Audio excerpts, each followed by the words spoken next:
Hello and welcome to ABC24 This Week. I am your host, Pepper Baker. You are here for the real stories behind the big stories, and I hope you will join us every Sunday. All right, let's see who is at the table today. ABC24 political analyst Otis Sanford, of course, Susan Thorpe of Thorpe Communications, and Reverend Kenneth Whalum of New Olivet Worship Center. Thank you all for being here. Let's go. Okay, we got a packed show. We got a lot to get to. First, the National Guard on the latest. Troops hit the streets Friday, so what can we expect? How are local leaders preparing Memphians? Then State Representative Justin J. Pearson is looking to unseat 10-term incumbent Steve Cohen in the U.S. Congress. Lastly, Shelby County Mayor Lee Harris vetoes aligning MSCS board and commission elections. And if we have the time, we will talk about General Sessions Court Clerk Tammy Sawyer's viral altercation with sheriff's deputies. But back to the number one, which is the National Guard. Memphians will actually start to see National Guard troops patrolling the streets on Friday. State Representative Antonio Parkinson gave an update straight from a meeting with Governor Bill Lee that says there will be about 150 guardsmen max deployed to Memphis. But now that number is a little questionable because we're hearing from Senator Brent Taylor that it could be 1,000 troops. And of course, Secretary of War Pete Hegseth also said up to 1,000 could be deployed here. Now, there will be 3 different shifts, 8 hours each, covering the 24-hour day. Antonio Parkinson also said that the guardsmen will be unarmed and will not be making any arrests. And lastly, their primary assignment is visibility and support. But of course, the National Guard is joining the Memphis Safe Task Force's operations that started September 29th. So since then, the task force has made more than 500 arrests and seized more than 140 illegal guns. They've issued more than 2,600 traffic citations and more than over 20,000 active warrants currently in Shelby County. So there's still concern over profiling and pretextual traffic stop practices and just the overwhelming presence of law enforcement. So I'll open it up to discussion now. Otis, what do you think the National Guard will add to the operations that are already underway? Well, so far from what I've seen, they've added to photo ops for tourists who are in town. I heard that they were down at the pyramid and they were posing for pictures for people at the pyramid. So they are providing some photo ops. Beyond all of that, if they are here, and they obviously are here, to assist law enforcement, whether it's local police or any of these agencies from the federal government, to provide, some support, security, or just to ride along or be along with them. I mean, they're here, so that's fine. We'll see how big of an issue this profiling could be. There was a report, at least one report that 24 had earlier this week about a teenager who was kind of detained and, put in fear for no reason. He didn't do anything wrong. And so we'll just have to wait and see how this unfolds over the next several days, or if it lasts a year, which is what Pete Hegseth said. So we'll see what happens. Most definitely. And Susan, I want to ask you just about the number that still seems to be getting worked out. We heard from Antonio Parkinson last night that it was 150 max. We know Hegseth and now Senator Brent Taylor saying up to 1,000 troops. Is that necessary? I mean, what do you think that it will be? Well, as I understand it, there'll be one police officer who is armed with patrolling with 2 National Guardsmen who will not be armed. And so that, if we have up to 1,000, that's 500 police officers at any given time, I mean, during a 24-hour period that are somewhere with the National Guard. I don't know how it works. I mean, I just don't think that our city leaders have really explained the details to us on a level that people like me, the layman, can understand. What I can understand is that if the Attorney General is out there saying we have arrested 500 people or 300 people, my concern is, who are these people? Put a face on them. Where is the media? Why don't they go find out what are the names of these people? Where are they being held? When is their court date? What are they charged with?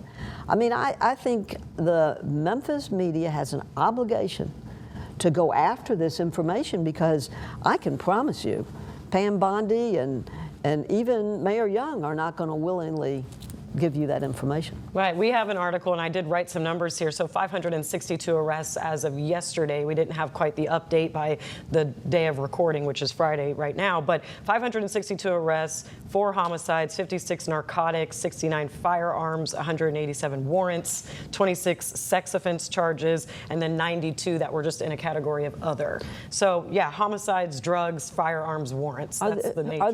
Are these people who have been arrested over and over again,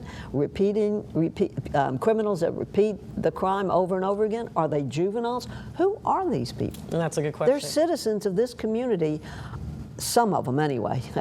But let's find out.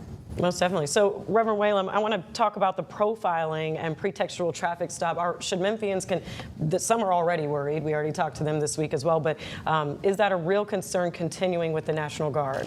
It continues to be a concern. The National Guard, specifically, according to what I have heard, is that they will, as you said earlier, won't be involved in arresting people, that kind of thing. As I understand it, their primary purpose will be visibility, helping with traffic and that kind of thing, but specifically visibility as a deterrent to property crime and other crime. I think there is no downside to that. I think that if they are visible, naturally, people are going to hesitate to commit crimes or do other things that are against the law. I will say that I live in a neighborhood that's not far from where we used to hear gunshots every night, late in the night. Haven't heard any gunshots over the last 2 weeks. I think that's a good thing. But with regard to what we can do, and there are always, every day there are going to be questions that come up. I have been suggesting that we ought to do what we can do. And those things, I hope we'll get some time to talk about it later, but among those things is we can do what we can do to build up the local economy. Black pastors in particular have committed to Mayor Young that they would support black-owned businesses during this time. Most of them have not stepped up to do so. I have challenged the Chamber of Commerce to do some things to help with education, with the schools, and they have yet to address that. Now, as of this show, we're 13 days in to the Memphis Safe Task Force, and what we've done mostly is raise questions, and there's been a lot of recriminations, but I think we must challenge ourselves to do what we can do, and we can do that regardless of the presence of the National Guard. I think we have to, I mean, they're here, and I accept the fact that they're here. Absolutely. And I think they can do some good, and I hope they will. But I think on a serious note, we as Memphians have to take ownership of the fact that in our city, the human condition in many parts of this city is awful. And crime is something that people in these parts of the city, these different parts of the city have to live with day in and day out. Maybe with our police force being augmented a little bit by the National Guard, we can see some numbers go down. We'll find out if this experiment works. Will it then shift to normalizing seeing troops in the street? I think it very well could, depending on how they react, depending on where they are. Again, they were down at the pyramid, and they were, yucking it up with the tourists. So I think it could. I see the same thing sort of that Ken raised.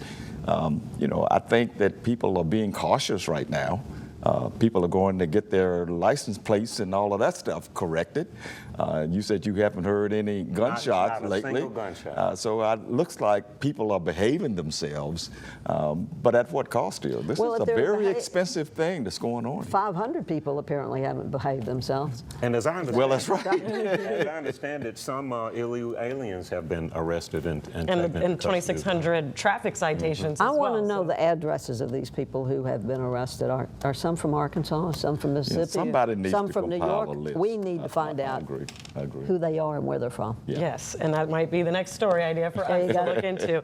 We'll kind of put a pin in it there. When we come back, State Representative Justin J. Pearson versus Congressman Cohen. We will get into what could be next for that election.